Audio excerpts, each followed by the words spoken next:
Alright everyone, and welcome back to my career on F106 as Sebastian Vettel. Previously we did our first home race of the season at the Nürburgring, finished in 12th place, and yeah, here's a quick recap then of the standings. Michael Schumacher won that race and that allowed him to close back up in the championship fight.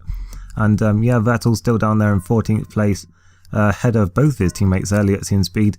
Heading now into the Spanish Grand Prix then, Fernando Alonso's home race. He's a reigning world champion, so there'll be a big crowd here cheering him on. And of course he didn't win here last season, but here we are then in Q1, and Vettel then flying through his final sector with no pointless chicanes ruining it, as the cross line goes in for his first time. It was a 17.3 there, I think that is, and yeah, not a bad time, but he is going to have to improve on that, because later on in the session it was only good for him to be in 18th place. And of course ideally he wants to get through to Q2 because he's done that on a few occasions, although last time he didn't, and that was the first time he hadn't in fact. So he crossed the line there, improves to 15th, yeah, and it's 16th by the end of the session. But yeah, 3 goes then, and his teammate once again with a bit of a lackluster performance there, only 21st on the grid. That's the back row, so not good at all for his teammate Scott Speed. As into Q2 he goes then, and across the line goes. It's a 17.1 then, so a decent time then, but of course he will have to improve on that. He's down in last in the session at this stage, and he's on a better time here then towards the end of the session. This is the last chance he'll have. He improved to 16.6, but it's still not good enough to get him off the back there, and he's going to be 16th on the grid then, so not bad. I mean, it's a little bit better than Nürburgring, and comfortably ahead of his teammate as well, but yeah, he might be a little disappointed. But here we're going to the grid then. It's Fernando Alonso on pole then, head of his home crowd, with Montoya in second. The 2 Ferraris on the second row, with Massa out qualifying Schumacher for the first time since the first race.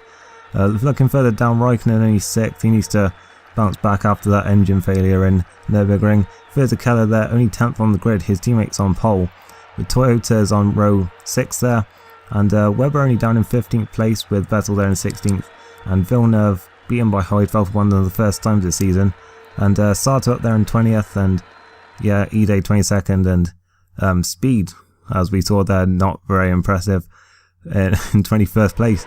But here we are then on the grid, and looking like it's going to be a nice and dry race then, with not a cloud in the sky. The lights are coming on now, and away we go then in Spain.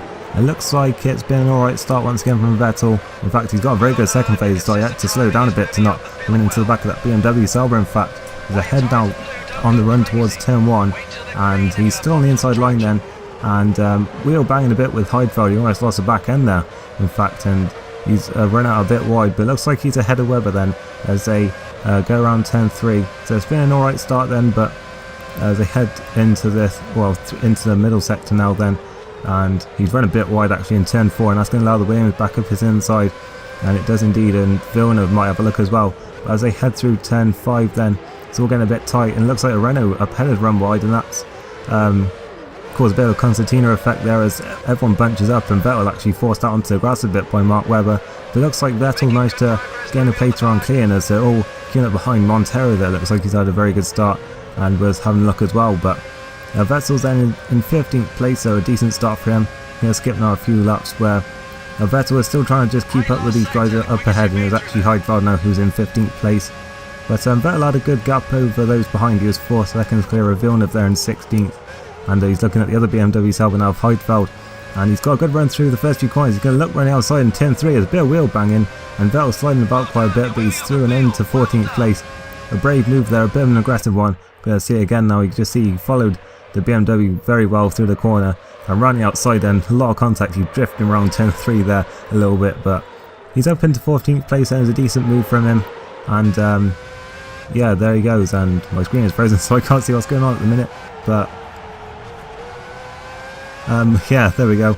It's come back now, and Vettel's in the pits, and luckily there wasn't much else happening in that first stint for him, so we didn't miss much there. Well, you certainly wouldn't anyway, but in he comes in for his stop, and you can see he was up to into P8 then, so a few people ahead of him were running lighter, so he'd have been hoping that maybe he could gain a bit of time on some of those ahead of him right now in the pits. But out he comes, and it looks like not quite, as Sato's going through, and so is Webber in fact, so it doesn't look like he is going to have gained any places. He rejoins in 16th at he'll certainly be looking to try and get past Webber while he's being held up by the Super Aguri, if he has the speed that is. But round turn 3 there, looks like there's the yellow flags on up ahead, so we'll have to watch out for that one. And heading into turn 4, it looks like there's oil as well, in fact, so we'll have to watch out. It looks like there's been an engine failure up ahead, and there they are on the right. It's the BMW of Heidfeld, I think, and well, Vettel's gone past Webber there while the yellow flags were out, so I think he's going to slow down now to hand him the place back there, because that was a bit of a cheap way of getting past there. And he is slowing down here and pulling out wide to let Webber through, but the Williams seems a bit reluctant to go back through here. And well, he finally does go through there, and yeah, Vettel will be thinking, well, what was the point of that then? Because yeah, it was about 3 corners after that he started slowing down that Webber actually got past, and now Vettel's going to go straight back on the attack here up the inside into this third to last corner. It looks like he's just about got the place then, so Webber trying to fight back, but Vettel just squeezed his Toro Rosso into that gap, and Webber couldn't turn it on him. So yeah, there's a nice move there from Vettel, who runs a bit wide out the final corner. That could allow Webber to catch back up, as we see. I think the last of the pitters coming in there, so that's Vettel up into 13th place and been out. Webber's coming back in, a lot more speed from that Cosworth engine there. Of course, Cosworth in both of them, but it seems that the Toro Rosso there could have done with running on all 10 of its cylinders there. Of course, it's only restricted to 8 of them, but yeah, it looks like Webber got back through, and it was a quiet race, it has to be said, from Vettel. He couldn't catch back up to Webber, unfortunately, in the end, and he had to watch out for Villeneuve, who was catching him up as well. But heading now then onto the final lap, oh, and there's been an engine failure there, and in fact it is Mark Webber, so well, it doesn't matter that Webber was pulling away from him, because on the last lap he's had an engine failure, and well, Vettel's up into 13th after all then. And yeah, not the most interesting race then from Vettel, but this is the first time where he hasn't made any mistakes, so yeah, it seems that when he's not making things difficult for himself, it's a lot more of a less interesting race, as I guess that's just how it is in the end. He crossed the line then, a solid 13th place. There is the final results. Alonso winning his home race, and for the second race in a row, the race has been won by a home driver. So yeah, Alonso then will be that'll extend his lead in the championship, no doubt. Montoya in second, Michael Schumacher third, Massa a good 4th place. He hasn't had a good result for a while, with Barrichello 5th and Raikkonen in 6th, and Button and Fisichella rounding up the point scorers. Trulli in 9th then, with Rosberg in 10th, once again ahead of Webber, although makes no difference in the end because Webber had an engine failure. And looking further down then, Speed in 15th place then after a disappointing qualifying, only 21st. So yeah, made up 6 places there, that's not bad from him, with Albers and Montero in 16th and 17th, and Super Aguri's, despite being new to the grid this season, once again getting both cars at the end of the race, so that's pretty impressive from them, as Webber, Heidfeld and Klein all failed to finish then. Klein, who was attacking Vettel in the early stages, but just had an engine failure early on, I think, as Alonso scores the most points then today, and that'll give him a nice 6 points, I think that is.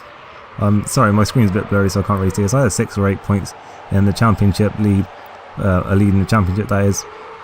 And see Ralf Schumacher moving down there. Vettel still in 14th with 1 point, tied on points still with Rosberg.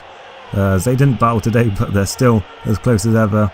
Speed actually gains a few places, and he's up to 20th now then in the standings after that 15th place finish.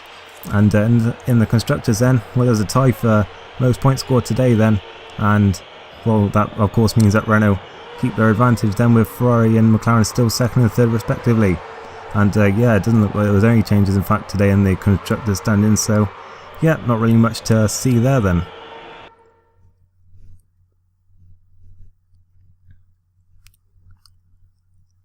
So back in the motorhome then, and of course we're still waiting to hear from BMW Sauber actually about that advert, but Toro Rosso is still very happy with us then, and yeah, great work as always. And of course it's just another email once again praising Sebastian. There's been plenty of those so far then this season, we'll just have to see if there are any more to come. But looking at the news stories there now, top one is for the Renault team, and yeah, of course the Spanish crowd would have been absolutely delighted with the result today. Fernando Alonso winning it, and looking further down, I don't think there's really much else to see. Well, apart from Webber there, his retirement on the last lap, which is a massive disappointment for him.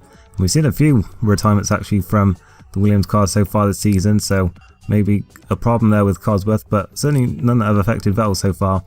Oh, we actually have got an email back about the Sauber application, and unfortunately they have rejected Sebastian. Even though they're keen to have him as test driver at the start of the season, it seems they do not want him, certainly for a race seat or a test seat at the minute. They're probably happy, I think, with Robert Kubica at this stage now. But oh, now there's an advert for Ferrari, so, well, of course Sebastian is obviously going to apply for that one. But we'll have to see about that, as his agent is in contact with him now. And we'll have to skip time now to see how that one plays out. But now we're looking ahead to the Monaco Grand Prix. Can McLaren win it as they did last season? We'll have to find out, as Speed is apparently going to be doing some testing as well. But that is it then for this race. If you enjoyed it, make sure you leave a like, and I'll see you next time for Monaco. Thanks for watching, and goodbye.